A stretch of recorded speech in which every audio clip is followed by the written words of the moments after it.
Hi everyone, welcome to Relatively Refined. My name is Paula. In today's video, my sisters and I are sharing our Thanksgiving tablescapes with you. We do this every year and we thoroughly enjoy it. We hope our tablescapes give you a bit of inspiration for your own Thanksgiving tablescape. All right, let's get started.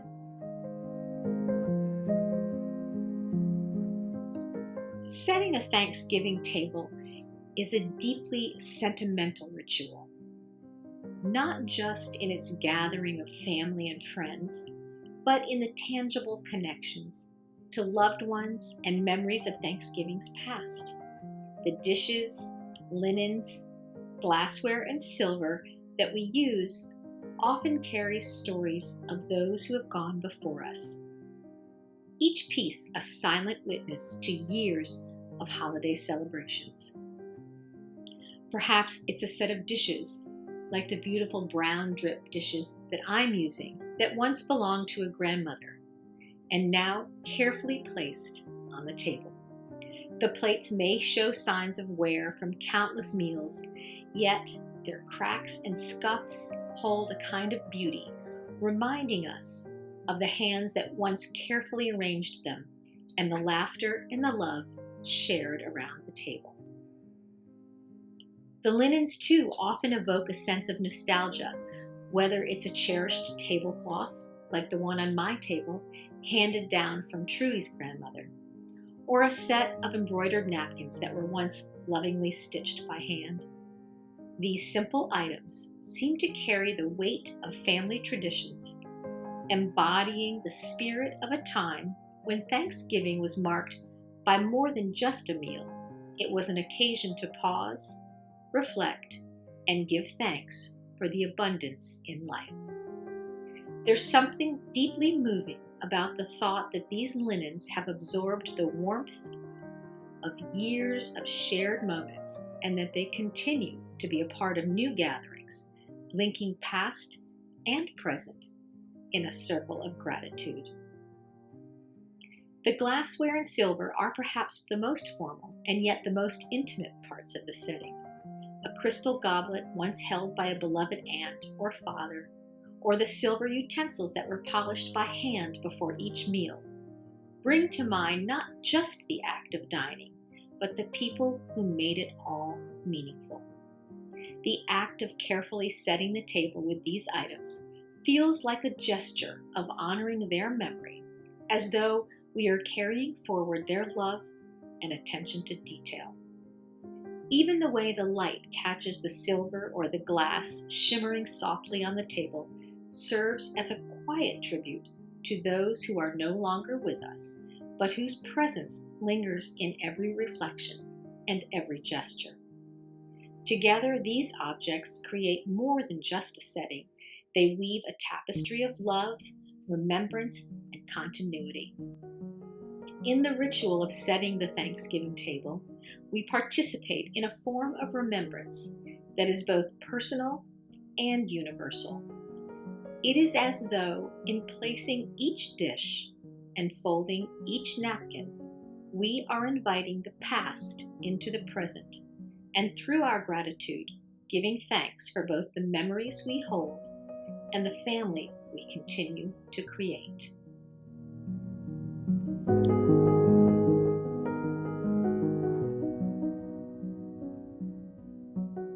So my Thanksgiving tablescape has a little story behind it. I was out in the garage putting some things away, and I found this box, and I opened it up, and inside was a set of dishes that I had picked up at a yard sale probably 7 or 8 years ago, if not longer. And I remember getting them thinking, oh, these will be great for my son if he's going to go into an apartment or whatever. They're just, they were not expensive. I think the whole set was like $20. And it was a friend of ours who was having a tag sale. And she told me that the story behind them, she had bought these dishes with the green stamps many, many years ago and collected them as she had those green stamps. And so the dishes, I'm just going to show you one that sort of gave me the inspiration behind my tablescape. They're very mid-century modern with this piece of wheat on here and this silver edge, and it says they are Easterling, made in Bavaria, Germany. So I took them out and I thought, oh, maybe I've never used them before, and maybe it's time to do something a little different with my Thanksgiving table.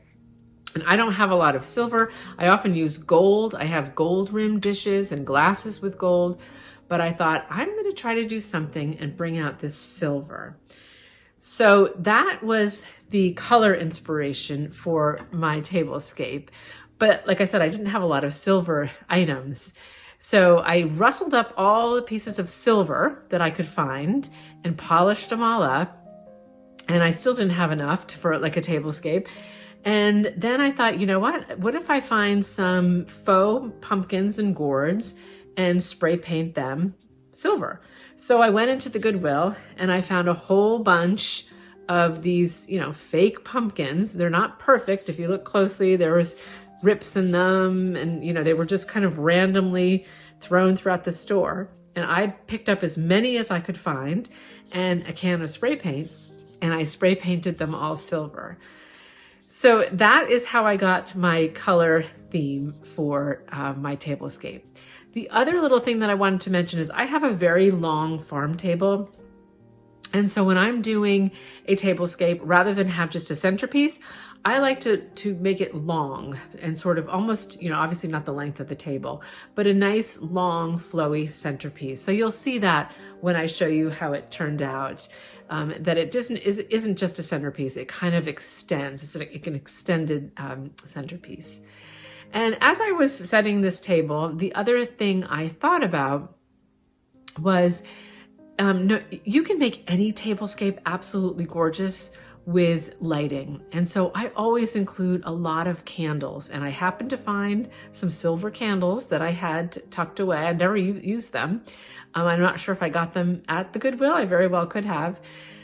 So I have a couple of sets of tall taper candles, and then I also sprinkle around smaller tea light candles. And in addition to just the candlelight, I think every tablescape, it elevates every single tablescape to sprinkle in some of those little twinkly lights. And I did find a set of those in my drawer. So let me show you this year, 2024's Thanksgiving tablescape with a theme of sparkly silver. So here is the tablescape in the daylight. And as you can see, it's really white and silver is the color combination. And at each table setting, there are those dishes from our friend's tag sale. Now the set only had a service for 4. I didn't realize that. So the end chairs have a different plate underneath, but you can see this one. Here's our plates. There were several salad plates and dessert plates and bread plates, all with that silver rim.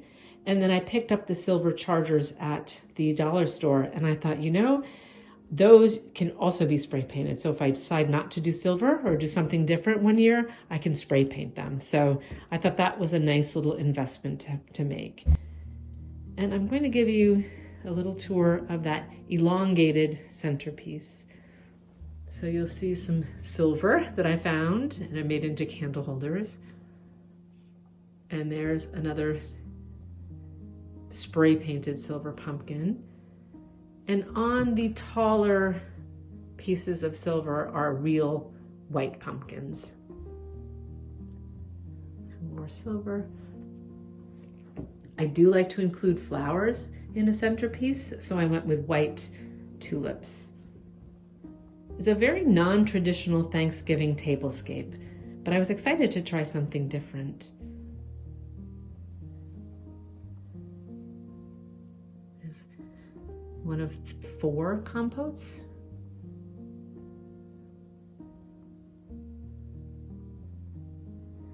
And another sterling silver cup that was given to me by my mother-in-law.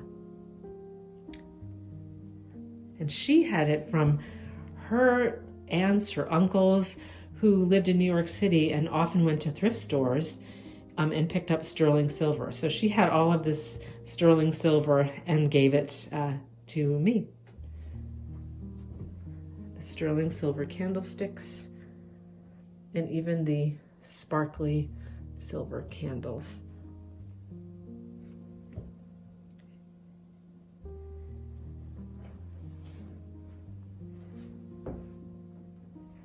I went with plain white napkins and the silver-plated silverware. I've often done tablescapes with gold, but since this was a silver theme, we dug out the good silverware.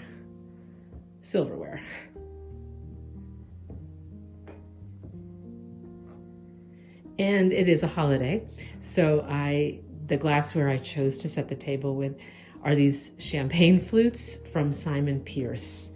And I did pick up those at a consignment store.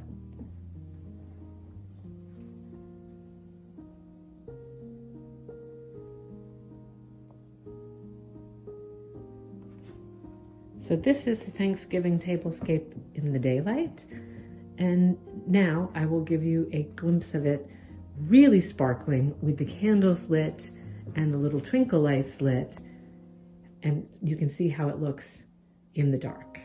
Here's a look at the tablescape at dusk, when I think the candlelight really brings out the sparkle in the silver, in both the centerpiece and in the dishware, as well as the hand-blown glass.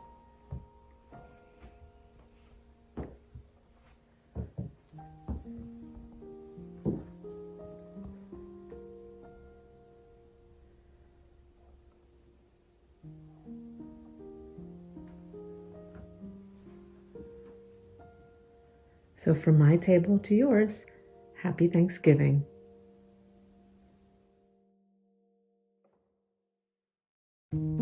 Hi everyone, it's Patty. Welcome to my Thanksgiving Tablescape 2024. So when I am designing a tablescape, I usually take a color palette, and the color palette is usually derived from some kind of an inspiration piece. Well, this Thanksgiving, that was pretty easy because my inspiration piece or pieces were this beautiful china from Limoges that I purchased from a thrift store. So the color palette I drew from this border pattern, which is this lovely soft green. And the colors on the flowers here, be hard to see probably, we're dealing with morning light, are pink and kind of a yellowish orange color. But when they are together, my eyes see them as a kind of a salmon or apricot color. So I thought for my Thanksgiving tablescape, I would stick to the palette of green and gold, like this rim, and this kind of apricot peach type color. And that was the color palette that I selected for my tablescape this year. And I thought it would be fun to create a faux with some real and natural elements centerpiece for my Thanksgiving table. This is the centerpiece that I created. I was inspired, of course, by the colors of the china from Limoges, and I wanted to make sure I had plenty of this pretty apricot color and white and some natural elements such as leaves and a little bit of cedar from my garden. I also used fresh pears, so it's a nice combination of live and faux florals. I also put this together in a tureen, so it has a nice low profile. And for this occasion, where it is on a side table or a dessert table, as it will be used for Thanksgiving, I decided to put it on a pedestal. This is just a thrifted cake stand, and it gives it a little bit of height. Now, of course, on the table proper, You would not want this level of height because it would be distracting and it would be too high. But when you are eating, it's nice to have it here on the side. It really looks lovely with this beautiful federal mirror, and I set it all up for a dessert table. So of course I have the berry bowls and the teacups and saucers. I decided to use the bronze flatware teaspoons. And there you can see the live pear in there. There are some faux leaves and of course the cedar from the garden. And then over here I have the dessert plates in that gorgeous pattern from Limoges, along with one of our relatively refined satin pumpkins in the color of champagne, which I thought really went beautifully. And of course, here's another option. This is what you'll want to do when you first are presenting your table. You'll want it in the middle, and you can see it is not on a pedestal because it is plenty big, and it would certainly be in the way of diners if that was on a pedestal.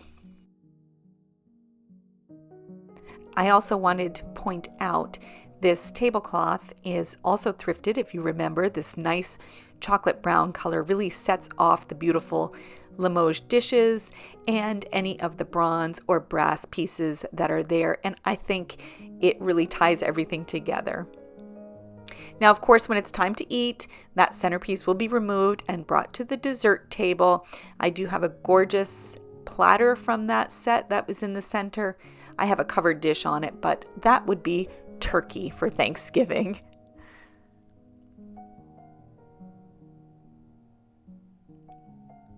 And this is just me setting the table. I thought you might like to see the order that I presented things. Of course, we have a dinner plate and a luncheon or salad plate. I did use the coupe soup bowls because I may do a soup course in our Thanksgiving dinner. And of course, when you set the table, you'll want to put the flatware in the order that it is used from outside to inside. So I do have a soup spoon there. That is a dinner fork. That is a salad fork. And then, of course, the napkin on the outside. I'm just using white linen napkins in no particular shape or design. And bread and butter plates go above the forks. And hard to see, but I do have a butter spreader with this set of flatware.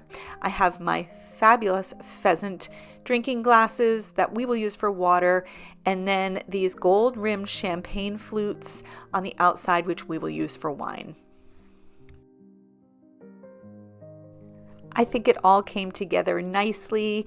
I really enjoyed the simplicity. I really wanted those dishes to be the star of the show. And although I do love my centerpiece, and I'm going to show it to you here on the table so you can see, I do think ultimately I love it over on the dessert table even more. But here is a nice overview of my Thanksgiving table, and I want to wish you all a very happy and healthy Thanksgiving. Thanks, everyone. May your Thanksgiving be bountiful with reasons to be grateful. Happy Thanksgiving from the Sisters of Relatively Refined.